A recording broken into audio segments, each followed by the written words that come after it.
administration is truly committed to the support of Ukraine and to the independence and sovereignty of Ukraine? Yes. But let me say, on the Ukraine, absolutely, answer is yes. And I've never doubted this. President Trump is the one who broke the deadlock with Putin, started to negotiate, which was crucial because he was the only one who was able to do that from his position when he came into office in January. And he is pushing with Steve Witkoff, with Jared Kushner, with Marco Rubio, endlessly, of course with help from many Europeans, Jonathan Power I see here, and so many others in this room, working day in, day out to get the Ukraine issue solved, to get the war brought to an end, a sustainable end, where Russia will never ever try to attack again. And when it comes to the Arctic, President Trump in his first term already said we should spend more time and more energy on the Arctic and to defend the Arctic against the Russians and the Chinese because the sea lanes are opening up. Greenland, yes, not only Greenland, it is the whole Arctic. 7 nations in NATO, 1 outside NATO, Russia, and these 7 have to defend themselves against Russia and China. And what we discussed yesterday, it was a very good discussion, is how can we do that? 1, how can collectively the NATO allies help here, the 7 in the High North, and also others to support that. But the 7 in the High North, including the United States, because also the United States is an Arctic country because of Alaska. And of course Canada, Iceland, Denmark, Sweden, Finland and Norway. How can we make sure that these countries collectively make sure that the Arctic stays safe, that the Russians and the Chinese stay out? And then when it comes to, so that's one work stream coming out of yesterday, and the other is to make sure when it comes to Greenland, particularly, that we ensure that the Chinese and the Russians will not gain access to the Greenland economy, to militarily to Greenland, and that will be a discussion taken forward based on what already happened last Wednesday when Marco Rubio and Vice President Vance had their discussions with the Danish delegation to take that work forward, to make sure that that can never happen, that the Russians and the Chinese gain access to the Greenland economy or in a military sense. But of course, all of this is not about Greenland or the Arctic. First of all, this is about how can we protect ourselves against our adversaries. Our main adversary is Russia for NATO. And of course, we see China massively building up. So let's not be naive about China. But Russia is our main adversary. And these incredibly courageous Ukrainian soldiers, the Ukrainian military, the Ukrainian population are defending their country against Russia. And what I would hope today, we will discuss how we can help them. They need interceptors, they need our military support going forward. I know we have these peace talks going on, great, hopefully they will conclude soon. Yes, I know the European Union freed up 90 billion, fantastic, but we know that will only be concluded somewhere in April, May. And today, Kiev, Kharkiv, Lviv, but also so many smaller cities in Ukraine are being hit by Russian missiles, by Russian drones. We know that the water supply is down. We know that electricity is down. It is minus 20 degrees in Kiev as we speak. So what we need is to keep our eyes on the ball of Ukraine. Let's not drop that ball. And that means, yes, great peace talks, fantastic. We will do everything to conclude them successfully, but it will not happen tomorrow. And they need these interceptors, this military support tomorrow. So we have to stay concentrated. So to my European and Canadian friends, we have to do that. And the US is willing to supply as much military stuff Ukraine needs, particularly these interceptors, paid for by Europeans and Canadians. We have to keep going that flow, making sure that it is still there and that we don't lose sight of this main subject, which is fighting the Russians. The Ukrainians are doing it. They need our support. It's also about our collective security. That's what is at stake here.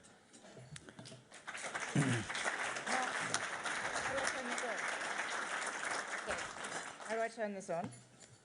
I'm already failing at my co-moderating task since I can't turn the microphone on. Mark, congratulations on the last few days. Fareed, thank you for sharing the stage. And Victor, thank you for again putting together this extraordinary breakfast. And I salute our Ukrainian heroes. This for me is the most important breakfast in Davos.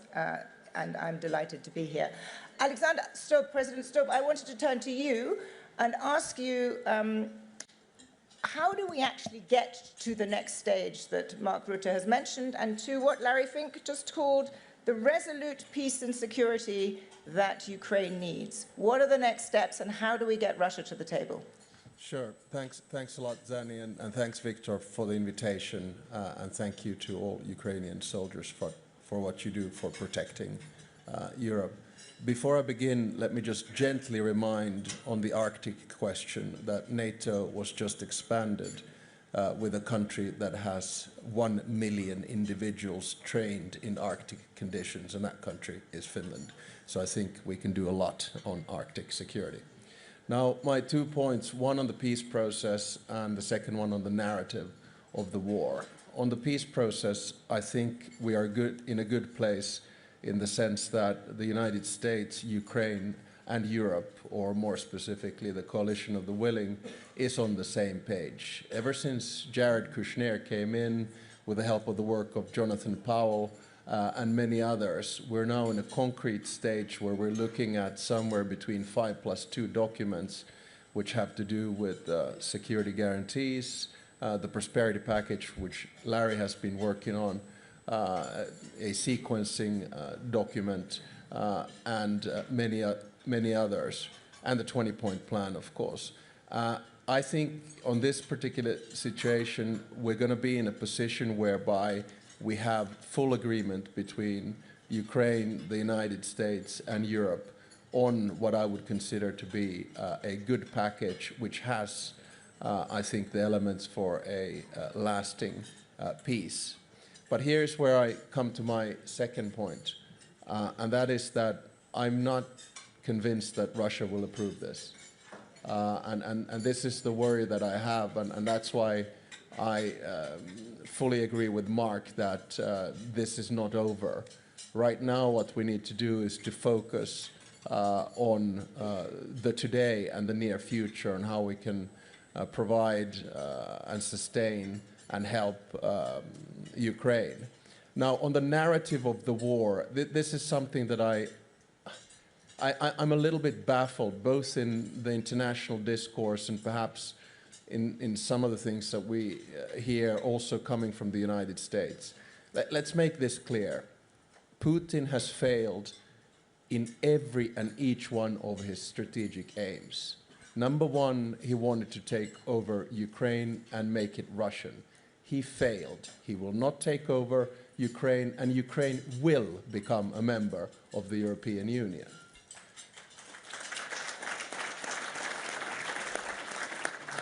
Number two, he wanted to prevent the enlargement of NATO.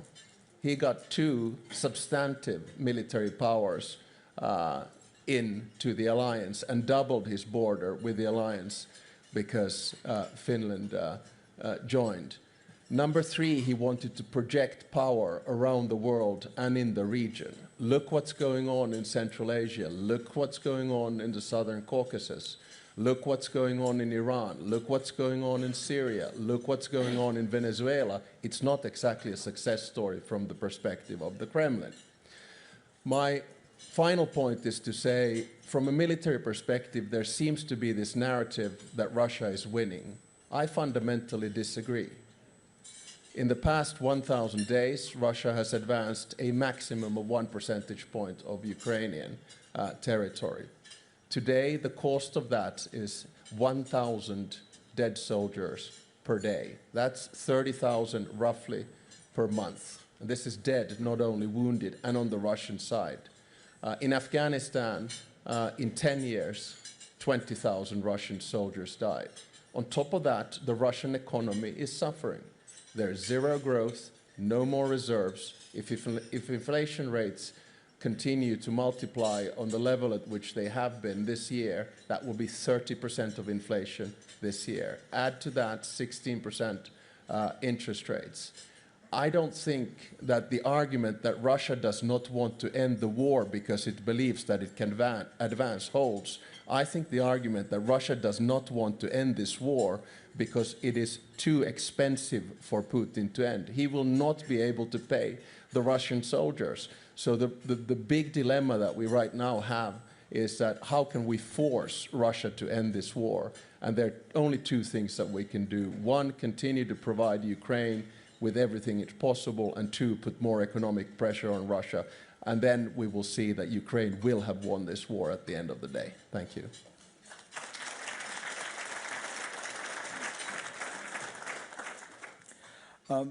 Let me move over to the president of Latvia, who's an old friend of Ukraine, has been at this breakfast many times. There is now talk of fast-tracking Ukraine's membership into the European Union. How usually this process takes a long time. Understandably, there are many conditions. There are many legal, economic reforms that Ukraine has to do, or a country has to do, to become the member of the European Union. How is this going to work with Ukraine? Well, thank you very much. I want to congratulate you for this upgrade, because I feel now like in interrogation room with the bad cop and the good cop asking all the questions. But coming to your question, I do believe, and I very much agree with Alex, that we must work to ensure that Ukraine becomes the European Union member. Having said that, I think that we need also to reckon with three elements. Number one is Ukraine itself, because membership in the European Union is both strategic, political, but also it's merits-based. And the reform process, fight against corruption, justice reform, also the alignment of many of Ukrainian economies to European standards is going to be an issue. Number two, and I think that's going to be also the moment of truth for all 27 EU member states, when we will have to convince our publics, when we will have to face many interests from agriculture to industry, and then of course it's going to be a very, very tough work, taking also into account what is happening in many of the European countries from the internal political point of view. From point of view of Latvia, we will do our best to get Ukraine as fast in the European Union as possible. And number three, the third element, is I do believe also that when we look at the Ukrainian membership in the European Union, we probably need also to address this from the broader perspective. Normally, we have seen the European Union as political union, as monetary union, as economic union. But if Ukraine enters the European Union, I do believe it's also going to make European defense identity much, much stronger. And this is something where I would say, when we talk about Ukrainian membership, yes, we will have a lot of questions. We'll have questions about quotas when it comes to goods and services. We will be having a lot of discussion about reforms. But when we talk about that, let's keep in mind that Ukraine in the EU makes European Union also much stronger from security and defense point of view. With the largest fighting army in Europe, with all what they have done. And also I want to use this opportunity to say that when we see those soldiers fighting right now, they also understand that they are keeping the whole of Europe out of the war of aggression that Russia would probably be able to launch as we speak. That's where the strategic choice for me is obvious. Ukraine must be in EU, but I also understand it's not going to be a very easy political debate across European capitals. I'd like to turn now to the Prime Minister of the Netherlands to continue this conversation about the challenge for the EU. Prime Minister, the President of Latvia has just laid out what Ukraine needs to do, but also what the European Union needs to do. And maybe you could elaborate on how you see the EU rising to the challenges, both of providing financing for these years to come so that we can have this resolute security that Larry Fink laid out, but also the seriousness of the path to EU membership. It will be difficult, as the President laid out, but what do you think needs to be done to give the people in this room confidence that the EU is for real on this? Well, yes, I think the last decision the European Council made in December was very important, 19 billion for support for Ukraine for the years 26 and 27. It was a tough European Council, but in the end we made it. And I think it was a very strong signal to the people of Ukraine that we are there, and that we are there for them, and that we fully realize, as the Netherlands have been from the start, that this is not only about Ukraine, but that the Russian aggression war against Ukraine is also about freedom and security in Europe. And that's also why the Dutch actually provided a lot of money, a lot of financial support, political support, and military support. And also we're welcoming those who need to go out of Ukraine and find a place somewhere in Europe. And I think that is important. So there can be no question about the support that Europe and the European Union gives to Ukraine. And in relation to the membership, there is no question that the place to be for Ukraine is the European Union. But the pathway to the membership of the European Union, I would probably agree with the President of Latvia. I mean, we have to, it's a balanced process. And the country is currently at war. And it's amazing what the country has been doing in its own governance to step up to the threshold of the European Union. And we should salute that and further support that. And then, in the end, there will be a membership of Ukraine for the European Union. Can I just ask one follow-up onto that? When you say in the end, what kind of time frame are we talking about? Yeah, well, I think that's very difficult. Because if we look at the way we are dealing with it now, it will take a couple of years.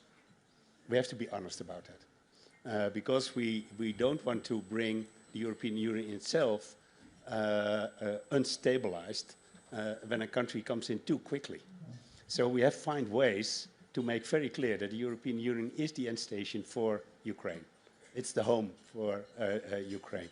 But at the same time, we have to be very careful, also in regard to our population, but also to the institutions, and also for Ukraine itself, that they step up to all the thresholds that are needed to come into the European Union. Ladies and gentlemen, I'm going to take this opportunity to just once again break from the program on stage, because we have a very special guest with us. We have President Trump's representative to deal with negotiations on Ukraine and many other matters, one of the most important members of the Trump administration, and the point man certainly on the discussion of how to negotiate some kind of settlement, Steve Witkoff.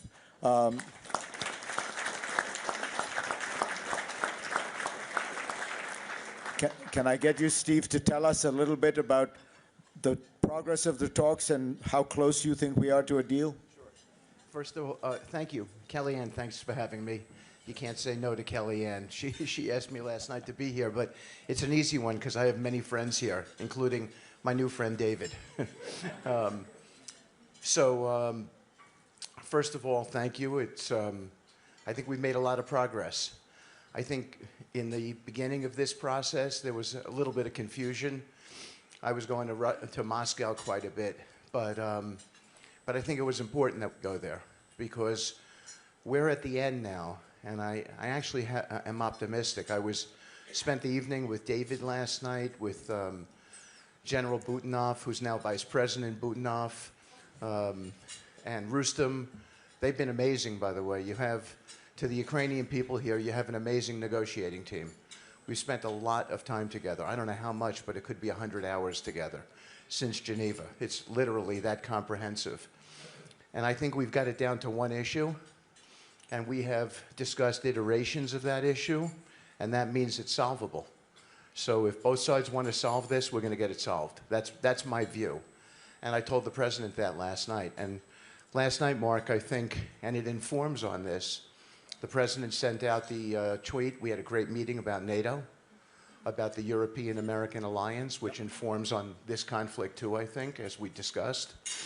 So I feel encouraged.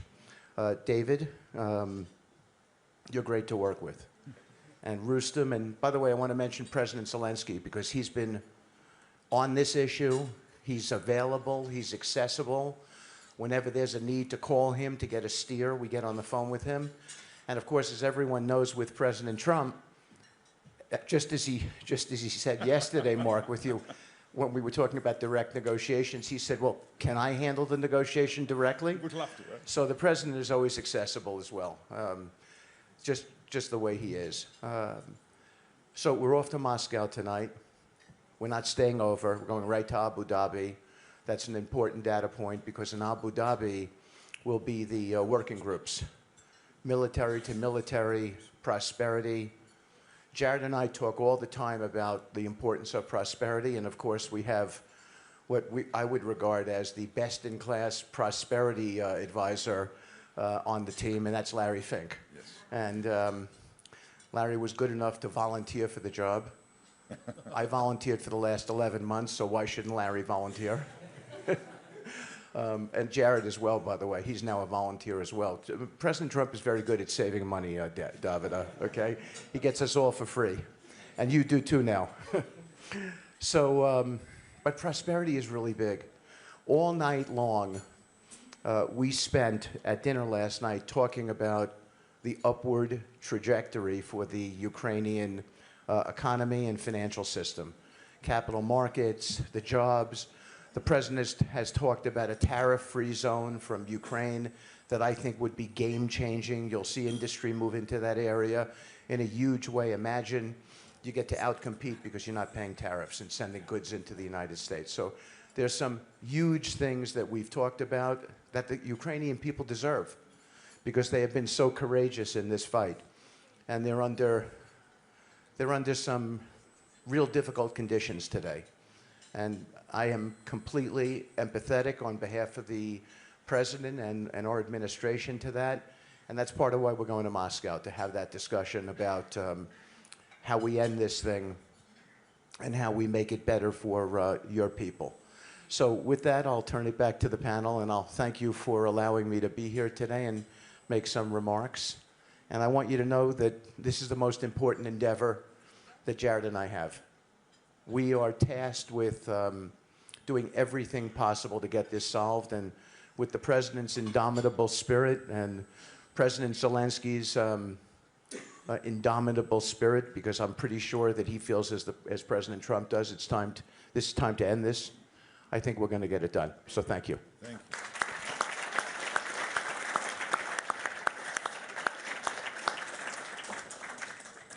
Thank you so much. It was incredibly valuable to hear literally from the negotiator's mouth where things stand.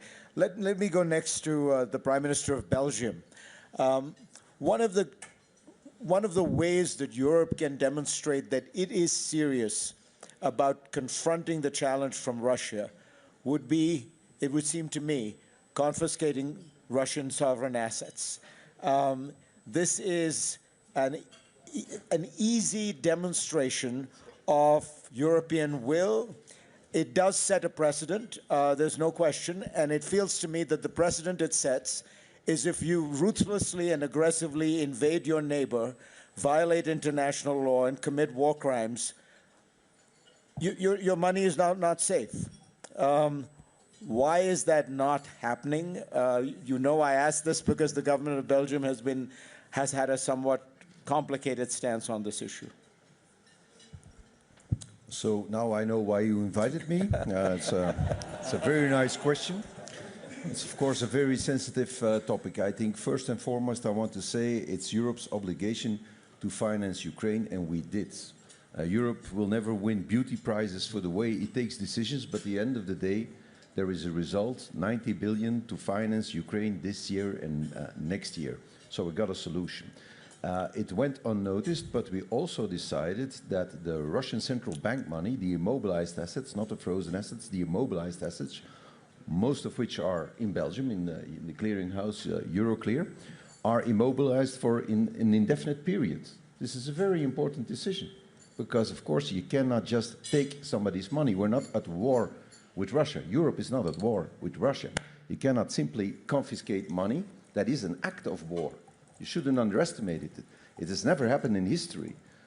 Immobilized money, even during the Second World War, was never confiscated. It would be the very first time that that would happen in history, and that would have grave consequences for Europe, for the belief, the trust in the financial system, For the Eurozone, it is not to be underestimated. There's no such thing as free money. Anything that sounds simple in reality is very complicated. And it went unnoticed, but we immobilized indefinitely. It is no longer depending on the sanctions that we have to prolong every 6 months. And we all know that not everybody at the European table, Europe is not a country, it's not a superstate with a supreme leader, it is a confederation. Everybody needs to agree. And we all know a difficult truth, some European countries are not so pro-Ukrainian. Some might, at some stage, say we do no longer want to prolong sanctions, and then immediately you have to release those assets. Now, if you take assets, confiscate them, spend them, and at a certain moment in time you have to repay them, then you have a big problem. So I think we took a very good decision. The financing of Ukraine is there, and the assets will be immobilized until the end of the war, which means that, as it always went in history, when there will be a peace deal, the assets will be on the table. And let me be very clear about that. At that moment, if I have my way and I have a say in this, every penny of that money will be used for the repayment and the reconstruction of Ukraine. I would be very sad to see €1 return to Moscow. But we have to respect international law. It will happen at that moment. And between that moment and now, Europe will finance the war in Ukraine as we should do, because they are fighting for us. Well, that's a very reassuring statement. Zani, do you have a... It is a very reassuring statement, but it does, I think your frankness, Prime Minister, in saying not all members of the European Union, you said some are not so pro-Ukraine. And I think it is important to take that realism in the next question, which I'm going to pose to the Prime Minister of Croatia, because I would like to ask you, over the next few years, to get to this goal that you have all committed to, that Ukraine should be part of the European Union, what are you going to do? First of all, how does the EU need to change? And what are you going to do to be credible to everybody in this room that this really is a goal that is imminent and not a goal that is decades hence? Because the European Union does have a history of talking about membership and then taking decades to get there. Well, first of all, thanks to Victor for another invitation for the Ukrainian breakfast, and on behalf of Croatian government and someone who has been here for years, Croatia certainly belongs to the group of countries which is very clearly pro-Ukrainian in terms of solidarity and support all along, stemming from our own experience, because Croatia, due to the greater Serbian aggression in the beginning of the 90s, had at one point also 27% of its territory occupied. Ukraine today has around 19.5%, and that is the result of the aggression that is actually long now for more than 12 years. When it comes to the European Union stance towards Ukraine, here I would say that there are some of us who have bilateral agreements with Ukraine clearly defining our support towards membership. This is something I signed with President Zelensky before the second aggression in December in 2021. I think that Dick has said something which is very important. The overall situation with Ukraine, in my view, has three elements. One is the peace process, second is the integration, third one towards the European Union, and third one is the reconstruction. Of course, the conditio sine qua non is to stop the Russian aggression against Ukraine, which actually at the moment we don't see stopping, because of the continuous drafting of the new soldiers on the Russian side. Basically, if they lose 1,000 people a day, there are 1,000 new conscripts coming and being prepared for the Ukrainian front. Unfortunately, everything that Alex has said in respect to the effects of the restrictive measures and sanctions and the weakening of the Russian economy and the inflationary pressures and everything that is supposed to have an effect has not translated into a political change in Russia. This is the key problem. And I think Ukraine is, of course, aware, all of us who are there aware. In other circumstances, maybe you would have had a grassroots movement, civil society, media, independent institutions, opposition. Over there, we don't see it. Unfortunately, we are observing very closely, but we don't see it, and we do not really see that this will change. This is important. So on the EU side, there is one element which all our Ukrainian friends should be aware. The approach to the enlargement so far was based on the so-called merit-based approach of every country that aspires to be a member, which means there are criteria, process, when the process is fulfilled, everybody agrees with the Commission's assessment in the Council, and then the process can be completed. What we see now are the signals of the different approach, and that approach is geopolitical. And that is, in my view, the only real chance that speedier integration of Ukraine to the European Union will happen. But it will not happen without two critical debates. The famous fourth Copenhagen criteria, I mean the Copenhagen of 1993, which is the so-called absorption capacity of the European Union.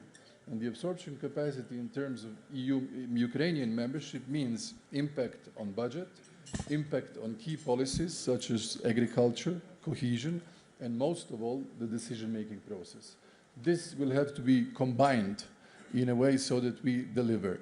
That's why I'm not surprised that the Netherlands, who has always been, I would say, the watchdog of the proper enlargement, is a little bit more reserved than those countries who have, we are friends and I can say it, and Mark was exactly the same as you are, so it's not the change. I think the Ukraine has to be aware of this. So one thing is the political aspiration. The other thing is actual consensus on the date and its implications. So I think we are at a good position today. But before that, the key thing is to end the war. What I would advise, and I said this to President Zelensky, all the peace agreements and documents, they have two aspects. One is the moment in the context when they are signed, the pressure, the time, the sort of exhaustion of the difficulties that you are in, and their historical consequences 5, 10, 20 years later. My advice is never to leave an ink of a pen on the paper that would de jure give up Ukrainian territory. I think this is critically important for the whole legacy of this generation of Ukrainians, everything they have done so far, not only for the Ukrainian interest, but also as a clear precedent for the stability of international system and the international law, international relations in the future. This is something that we should not forget in trying to help Ukraine to attain the peace and prosperity, of course, which we shall support, and we as a country have supported them in every possible way that we could. Let me move to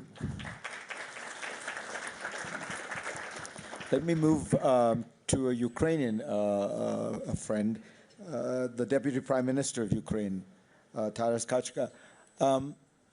One of the challenges that Ukraine faces in meeting these conditions for Europe is the perception that Ukraine still remains a very, to be honest, bureaucratic and corrupt country. In fact, there has been a recent corruption scandal that engulfed Ukraine, required the resignation of key members of the government.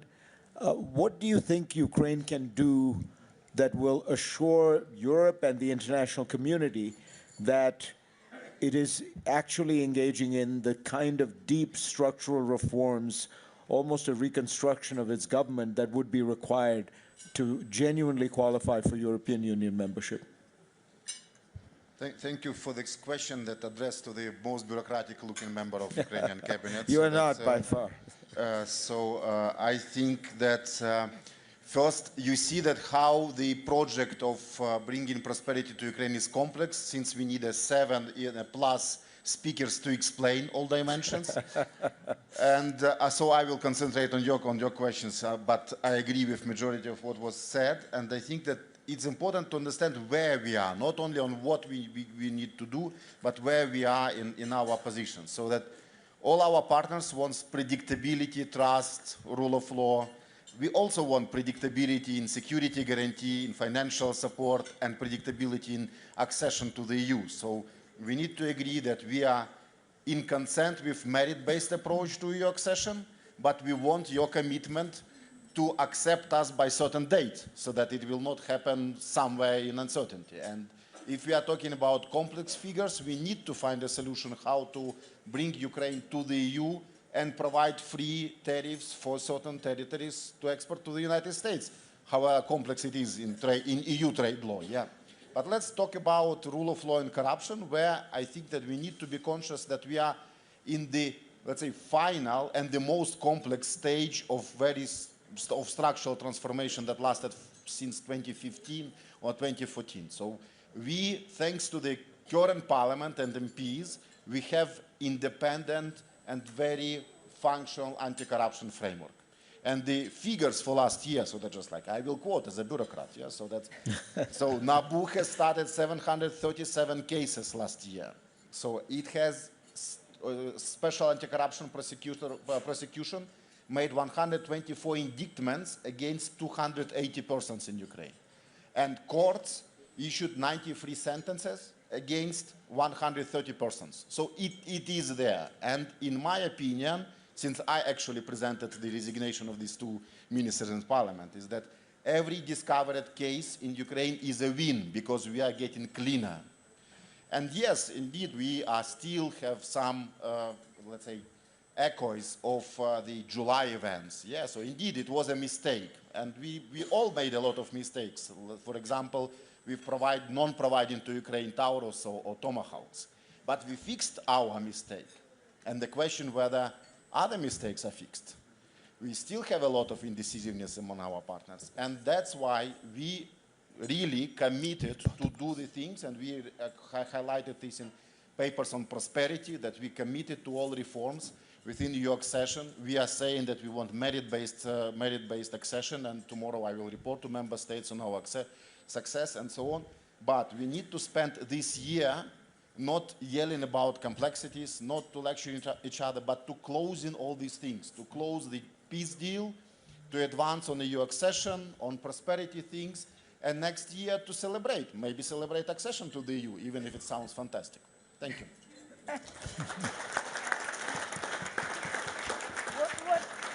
What a wonderful note of optimism, and I'm delighted to hear this level of detailed commitment from you and these warm words of encouragement from the Prime Ministers of the European Union. But I'd like to turn now to a contribution from the floor from Jonathan Powell, my fellow countryman and National Security Advisor to the United Kingdom. You heard those wonderful words from Steve Witkoff earlier about how well the negotiations were going and that you were going to Moscow. And I'd like to ask you, Jonathan, as a man who's got tremendous experience in reaching successful negotiations too, what do you think needs to be done to get President Putin to agree?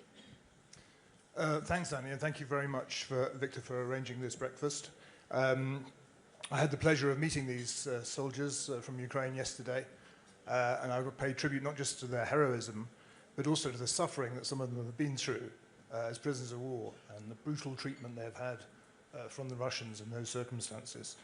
It's perfectly clear this war won't end with a victory on either side. Russia is not going to be able to defeat Ukraine, thanks to the bravery of these soldiers.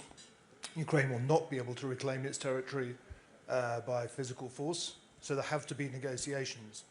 And President Trump is quite right to push these negotiations, to use his power to make them succeed.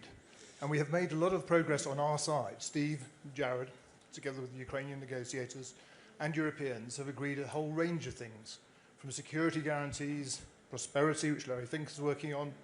But what we haven't seen is any evidence from President Putin that he is prepared to compromise, that he is prepared to negotiate, he's prepared to compromise and actually make peace.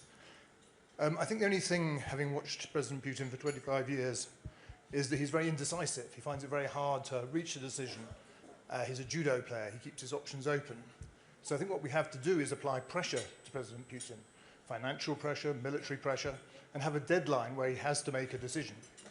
I think that's the only thing that will make this work. And now he's become a member of the Board of Peace.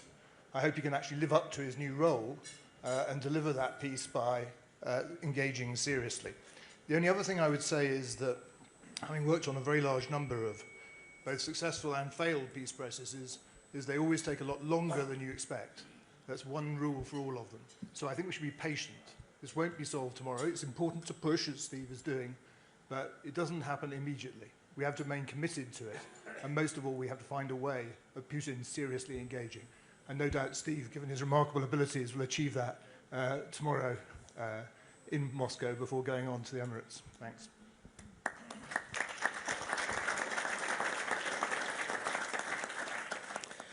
Let me call on a private citizen now, Eric Schmidt. About a year into the war, I suggested to Eric that he join me to attend the conference that Victor throws in Ukraine every year, which he has thrown for 20-odd years now, whose purpose is, and this was prescient 20 years ago, to integrate Ukraine into the Western world and to integrate Ukraine into Europe in particular. Eric was delighted to come and became an ardent supporter of Ukraine, but beyond that also found that Ukraine was in some ways the most innovative country in the world in a very critical way. And I want you, Eric, to tell us what you thought then and what you think now of the way Ukraine is fighting this war. Can we get another mic that works, please? Thank you, Fareed. One of the things that I learned about war is that the war competition is tougher than business competition because lives are at stake. And the transformation in Ukraine from a tech-ish country to a tech country at scale has been dramatic. How do you win or hold against a larger opponent, 3 times, 4 times more people, much more weapons, artillery, and so forth? The answer is you innovate. And so as the brutal necessity of the war started, or became, Ukraine developed a sort of a new form of war, right, largely leading with drones. Soon the Russians copied. And so now in the crucible of this horrible, horrible war, which I spent a lot of time in, you're seeing whole new techniques that will be used in the future for national security, for NATO, for the West, and undoubtedly for our enemies as well.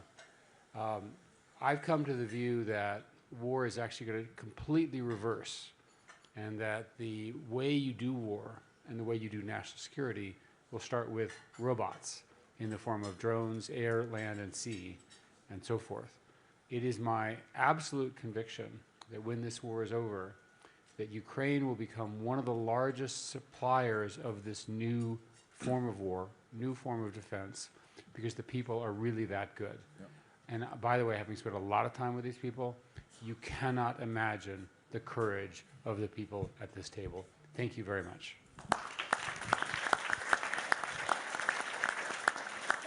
Thank you, Eric. I'd like to now turn to Jens Stoltenberg, Minister of Finance of the Kingdom of Norway, and of course former NATO Secretary General. To build on that, Jens, you have extraordinary experience both of understanding the military side of things and now the financial constraints involved. And I wondered if you could elaborate on what for you resolute security for Ukraine implies. What are the nature of the guarantees and the implementation thereof that would actually provide the security that is needed?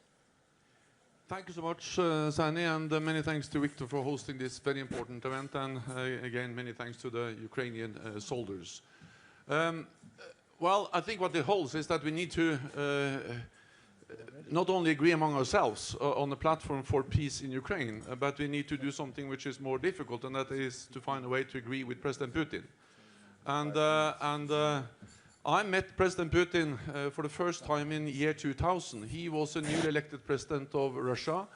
I was a newly elected Prime Minister of Norway, and over the following years I actually worked with him on many different issues. We were even able to make big agreements on, for instance, a delimitation line in the Barents Sea. So the big question is whether we are able to make an agreement with Putin now on peace in Ukraine. And I don't think we can change Putin's mind. His aim, his ambition is to control Ukraine. There's no doubt about that. But I think we can change Putin's calculus, that if the price he has to pay for controlling Ukraine is too high, then he will be forced to sit down and negotiate something which is acceptable for Ukraine. And the only way to get there is to provide military support to Ukraine. That's the only way, because the cost has to be so high that he accepts to sit down and respect Ukraine as a sovereign independent nation. Therefore, I welcome what NATO and NATO allies do.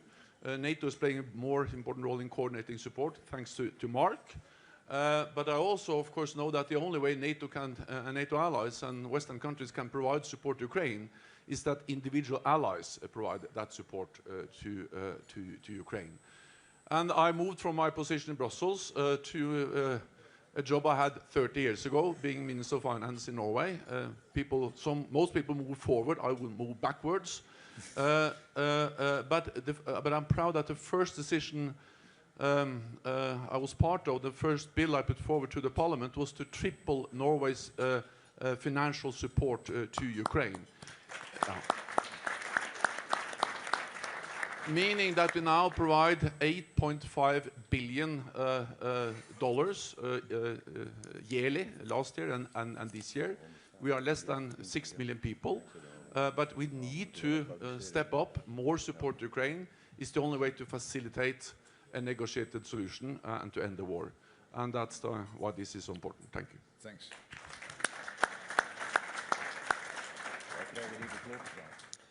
When we talk about support for Ukraine, of course, many people wonder how strong is the American commitment to Ukraine?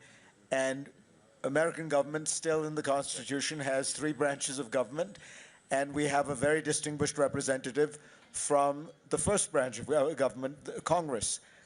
Chris Coons, do you want to give us a sense of the mood in Congress in terms of support for Ukraine? Thank you. One of the questions I think we should be asking in the United States is, who are these brave soldiers fighting for? Yes, they're fighting for their families, they're fighting for their country, but they're fighting for us. They're fighting for our freedom and our future. This will be defined as a century of freedom when they win.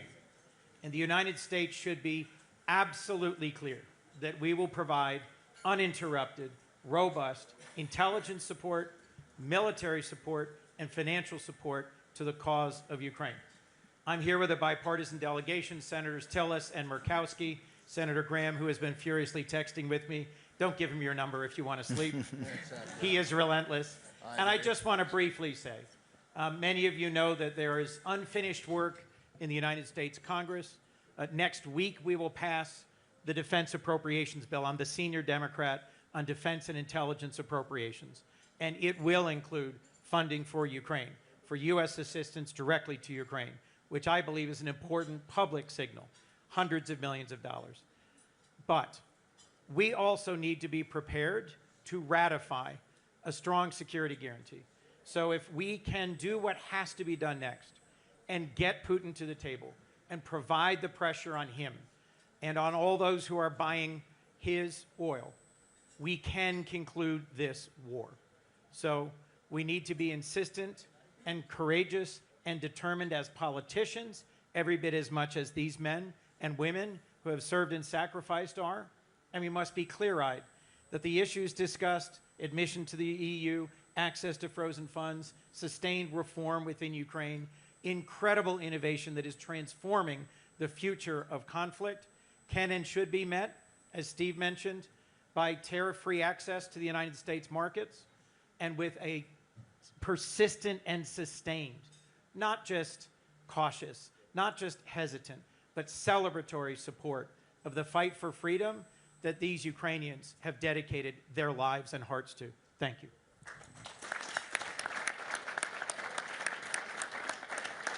Senator, thank you. I am struck by how wonderfully upbeat our conversation has been this morning. And I'd like now to turn to the Deputy Prime Minister and Minister of Foreign Affairs of Poland, Radek Sikorski, a man who is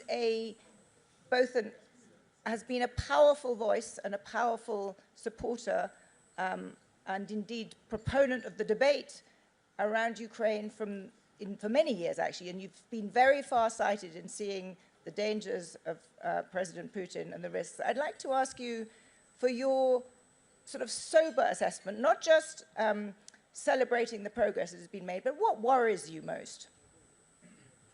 Thank you, Zanny. In addition to saluting the soldiers, I'd like to salute the ordinary Ukrainians who are going through hell right now.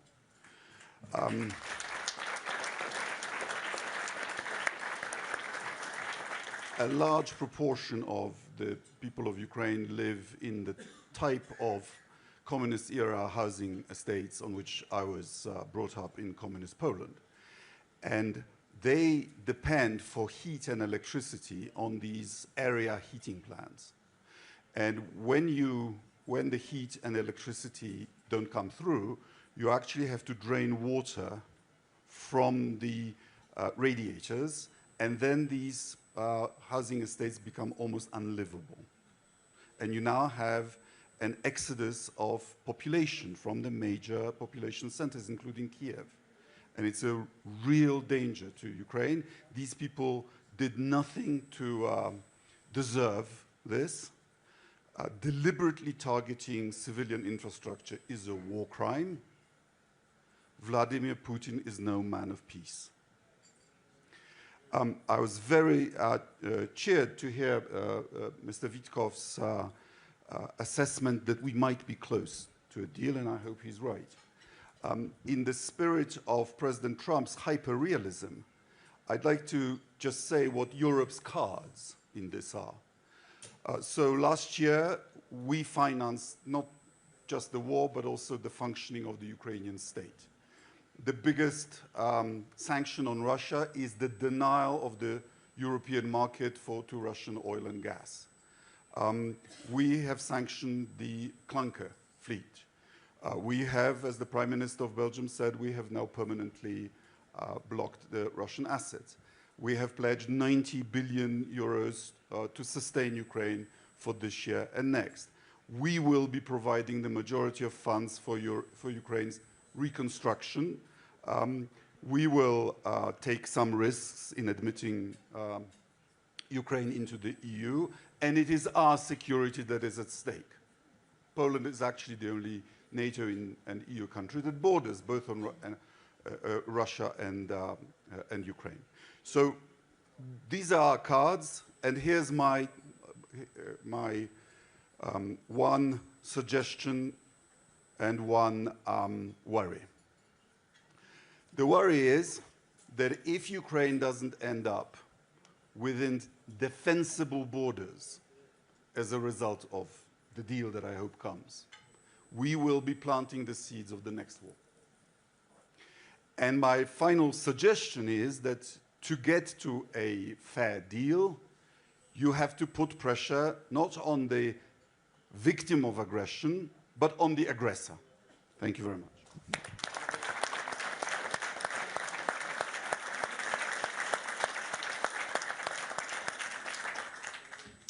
We've spoken a lot about the Ukrainian soldiers who are here, heralded their extraordinary courage. And for those of us who have seen them in Ukraine, it really is remarkable. I thought I'd call on one of them to share perspective at this moment. Yuri Filatov has a job that 3 or 4 years ago didn't exist in any army in the world. He is the unmanned aerial vehicle commander of the 3rd Army Corps. Yuri. Yeah, thank you, gentlemen, ladies. Thank you for this opportunity to come here and to have this message directly from frontline. During these days, we have great conversations with many nations, first of all, European nations, and my main message would be for them. You know, this kind of conversation we have right now is remind me where our conversation during December 2021, probably January 2022, in Ukraine with our friends. And we were also discussing possibilities, what would come and what can happen. Right now we are in a state that international law is not working anymore. And we as Ukrainians know that for a long time. Let's shortly remind how we get here. Ukraine has given 3rd largest nuclear arsenal giveaway for international guarantees. We gave up our missiles to Russia. Actually, they flew later to us again. And Then was 2014 and Crimea. And we suppose that, okay, we have guarantees, we have international law. But no, it was not that time. It was inconvenient topic. And we decided to close eyes for this incident. And actually, this is what we see right now is a chain of events that are linked all together. When international law doesn't work, then strength becomes the only thing that accountable. And I believe that, you know, when I was staying in line at enlistment military office in 2022, being an IT professional for 20 years, I was very angry for ourselves because we were believing in this. And that was not there, in fact. You know, right now, I'm talking to you as a chief unmanned system officer of 3rd Army Corps, the corps that is larger than average European army, the corps that is holding 200 kilometers of front line and which is destroying 1,000 enemies per week. And from this perspective, I have a couple of advices. Just accept the reality. The reality, a new reality, that international law doesn't work. This trench, actually, the only thing that these neo-empires could actually listen to and could understand. It's not, unfortunately, I don't really believe in deals, because deals also are kind of rational, but they are not. And so please accept this. As soon as you accept, you will not be angry on yourself when something would happen to, first of all, to European. None of individual European armies can withdraw for the army we are holding. We are holding right now 1 million+ army at the border of European Union. We are discussing that acceptance of Ukraine to European Union as it is. In fact, I believe Ukrainian army already a part of European security. We entered by fact the European Union.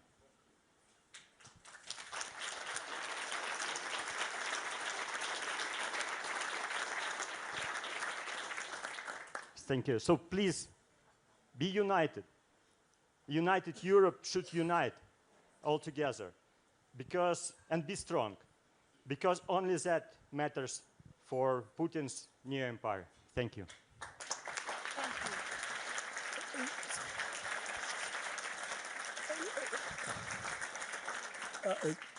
Zani, can I take this moment to hand over the podium to you, because I have to go and chair the session with the President of Israel in the main WEF hall. President Stubb has a similar commitment, and I think the Prime Minister of Belgium has one. So Zani is going to solo moderate. So now the IQ level has really gone up. Hardly, but thank you, Fareed. Thank you, President Stubb. Thank you, Prime Minister. Thank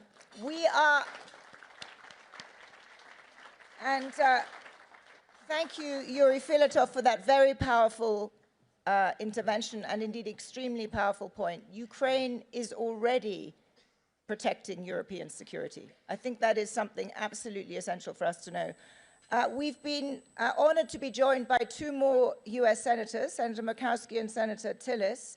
And I wondered, Senator Tillis, whether you would like to offer your perspective on the role that you would like the United States to play, both in the achievement of a peace deal and then in the sustaining of credible security guarantees for Ukraine.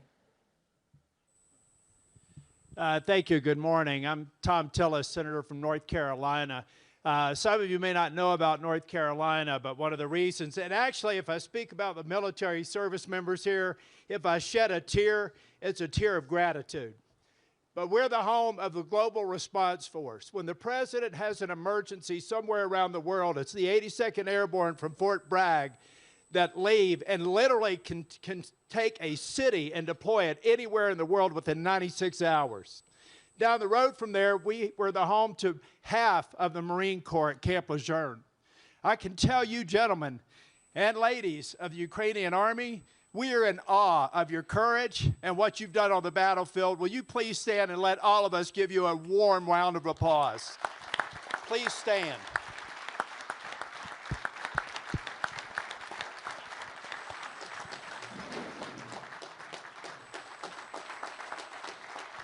God bless you.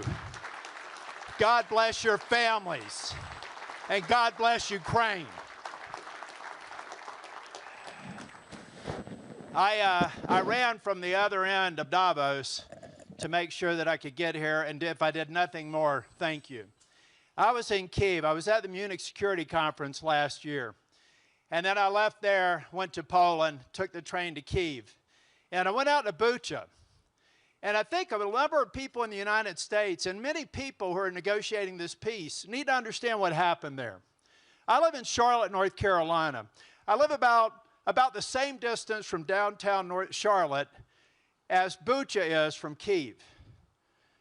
And we all know that month, early after the invasion, the illegal invasion that a lying Putin effected after he said he had a special military operation. It was military exercises. This is the litany of lies of Putin that I hope to get to. But now let's get back to Bucha. Over the course of 30 days, the president of Russia allowed the systematic kidnap, torture, rape, and murder of people in a suburb just 30 minutes outside of Kyiv. This is what that vicious dictator of Russia perpetrated on the poor, innocent civilians of Bucha. I saw this in Bucha, and I went to the memorial. I saw all those lives, more than 500 lost, at the direct command and knowledge of Vladimir Putin. He has systematically done that throughout all of Ukraine. And you all, in spite of that, in spite of the threat to your families, in spite of the murder that's occurred over this weekend while he pretends to want peace, you've stood strong. And you need to understand that the American people are behind you. And we will be behind you. And as a U.S. Senator, I will do everything I can to bring the Article 1 branch behind you. And there will be no lasting peace unless it's something that's ratified by the Article 1 branch. It can't just be a deal. It can't be something that Vladimir Putin won't honor.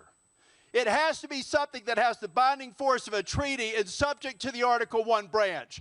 Otherwise, in my opinion, it's not worth the paper it's written on.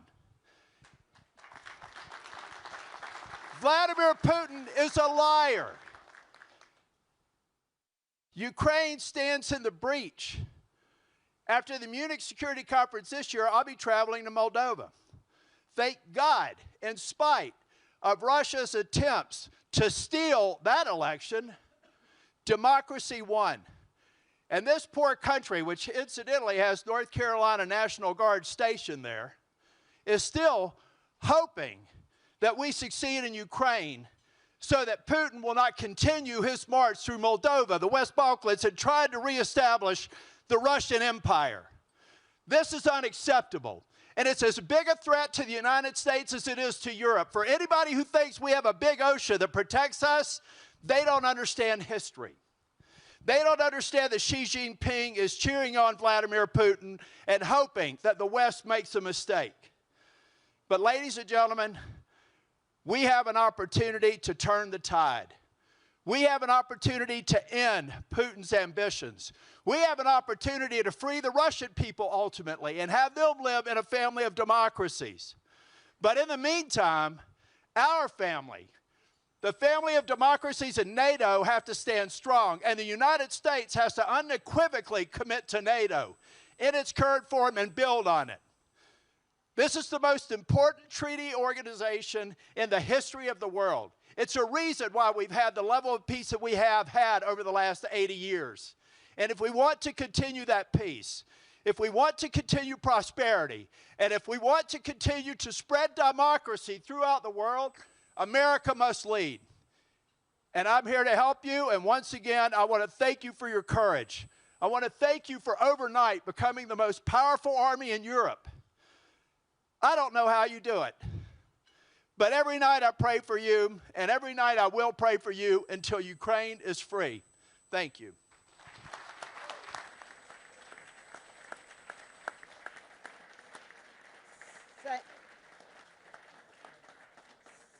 Senator, thank you for those powerful words. Let me now turn to a man who will give us a provocative and broader historical perspective. I don't think I even need to say his name, but Professor Neil Ferguson, what is your take on this? And what are we missing in this conversation this morning? Thank you, Zanny. I can't match Senator Tillis for rhetorical passion, though I admire the sentiments he just expressed. But I can't help but point out how strange this week has been. This Davos was billed as the spirit of dialogue. But the dialogue that I've been reminded of is the Melian dialogue in Thucydides' history of the Peloponnesian Wars, which you all are familiar with, I'm sure. The key passage is the line in which the Athenians tell the Melians, the strong do what they wish, the weak do what they must. And that's been in some ways the nature of the surreal conversation that has gone on for most of this week, consuming most of our time about Greenland. Passionate speeches about international law, which might have come from the mouths of the Melians, and then realist responses, which certainly recall the Athenians. There are a number of European leaders here who I want to ask a question. When all the fine speeches have been made about support for Ukraine, I would love to understand why the pace of European rearmament is still so slow.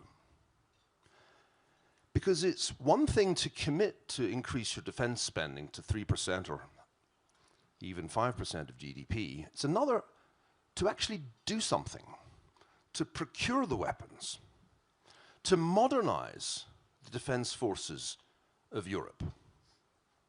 Let me take the example of Denmark. Denmark has very nobly delivered a very large proportion of its arms to Ukraine. I think my friend Moritz Schulrich's Kiel Institute has shown that it's probably delivered one of the largest percentages of its own arms to Ukraine, which is noble. But it's rather Melian if you don't then replace those weapons with new ones and modern ones that meaningfully contribute to Europe's defense capabilities. You are so right, Yuri. Ukraine has become the defense force of the European Union. But where are the defense forces of the real European Union member states? It's unfortunate there are no German representatives here, because that's the key issue that nobody has yet touched on. Why is it that despite the fiscal commitments that have been made by the German government, which are of course an enormously important step, the pace of German rearmament is so painfully slow? Eric Schmidt is one of those people who's making a huge effort to scale Ukrainian drone production. Think what a difference it would make if Germany today announced Operation Warp Speed for German rearmament, huge new gigafactories to scale the technology that the Ukrainians have pioneered so that not just 3 or 4 million drones can be produced, but 10, 15 million drones. Nothing will change Putin's calculus more decisively than a meaningful increase in the pace of European rearmament.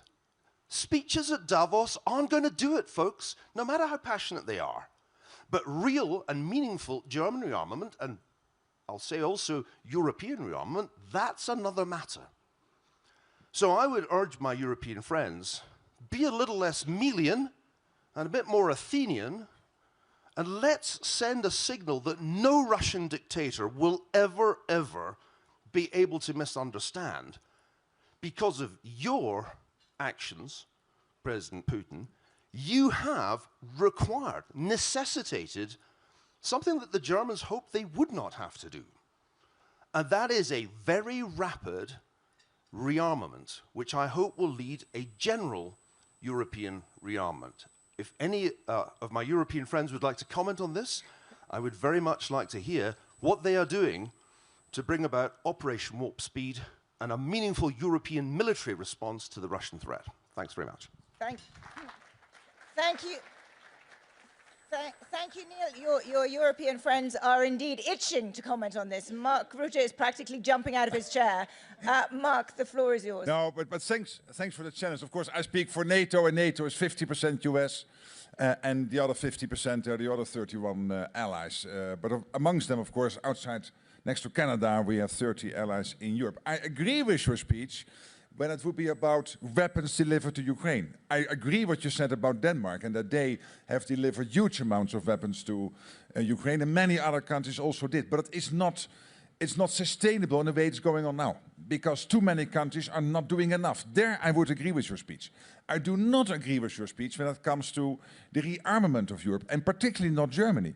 And I'm going to defend them. Germany spent in 2021 70 billion of their annual budget on defense. By 2029, that will have been risen to 160 billion.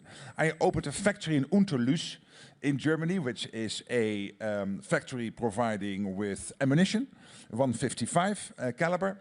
They have built that factory from nothing. There were sheep grazing there to having that factory fully automated opened in 14 months. Normally, it would take you 10 years to only get the paperwork in order. Now, in 40 months, from nothing to a full factory. This is what Germany is doing at the moment.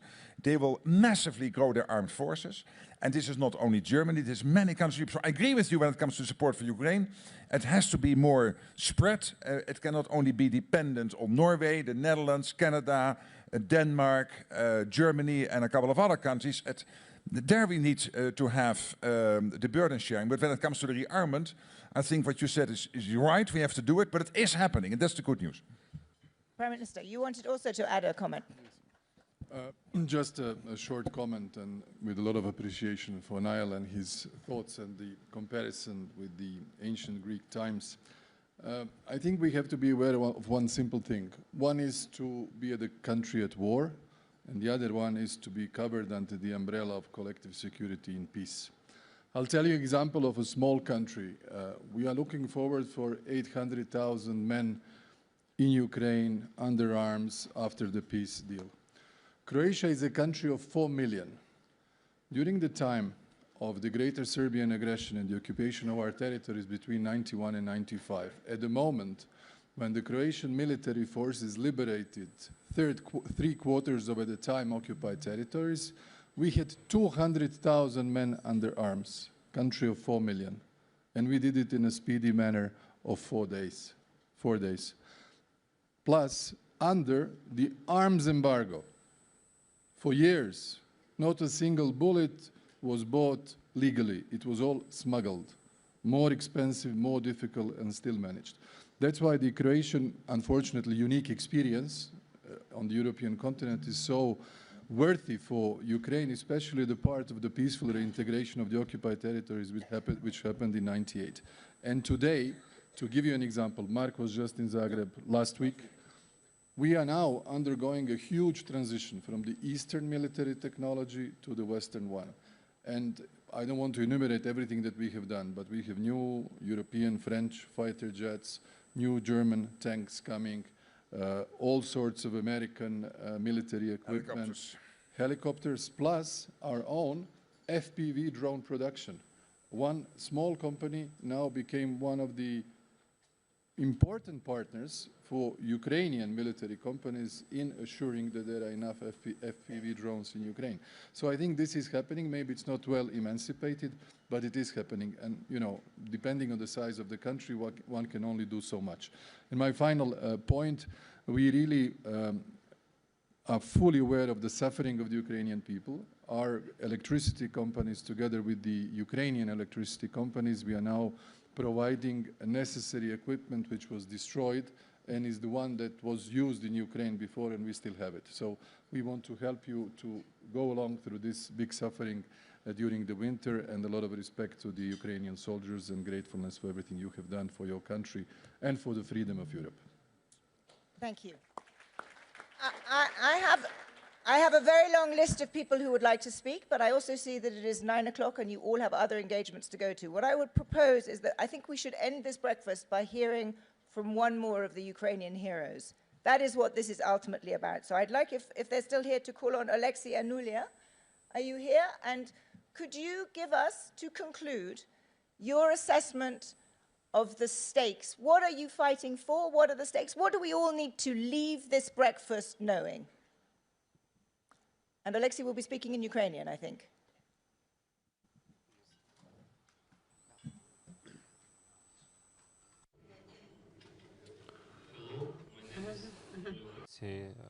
I speak in language in Ukraine because please translate. Your English is excellent. I think you could continue in English. You could continue in English. It's very good.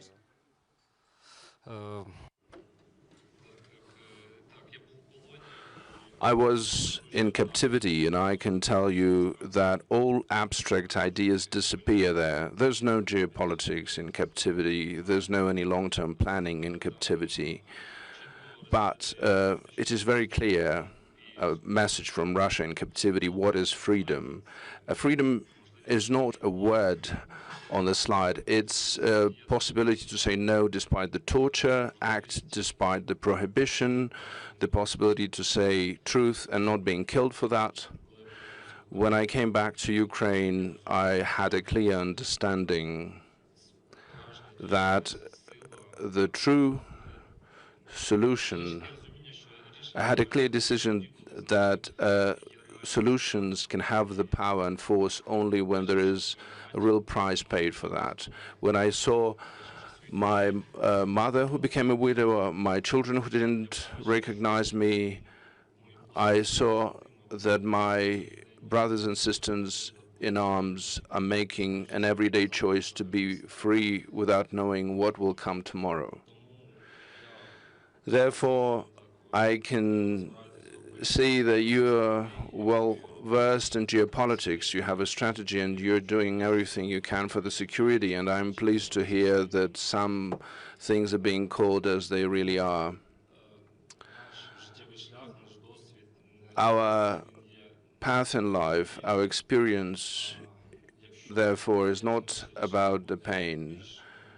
If each of your individual decisions will be more specific, more swift, and it will bring about security and peace to Ukraine, then I will be able to explain to my children that our path is not about a pain, it's about a sense, a common sense.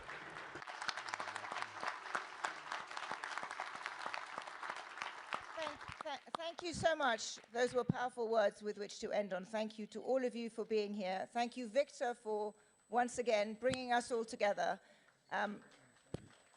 Thank you.